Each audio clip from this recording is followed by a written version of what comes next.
في شخص ساكن بكامل اللوز، صراف، عنده محل بكامل اللوز. اجى شخصين لعنده بالليل ودقوا الباب، اجوا على دراجة نارية ودقوا الباب وطلبوا منه انه بدهم ينصرفوا عملة USDT، وصاروا يسألوا اسئلة. قال لهم روحوا على محلي ونحن هونيك بنتفاهم، هون بيتي، ما بشتغل بالبيت.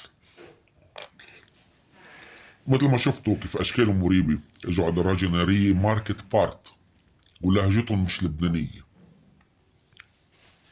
بيحكوا معه، بيقولوا له اعمل معروف سجلنا عنوان ورقم محلك لحتى نروح عندك. بأشروا لبعض ليك كيف. هون بيسحب فرده وبفوت لجوا، بين ما كان صاحب البيت جوا عم بيكتب. بفوت بيطلق طلق ناري واحد وبيركض لبرا بعد ما كانوا صاروا يصرخوا النسوان والولاد جوا، وهي دراجتهم النارية. وهلا رح نحط صورهم. بتمنى اللي بيعرفهم يتواصل معنا، لانه عمليات السلب بالمنازل قصة خطيرة.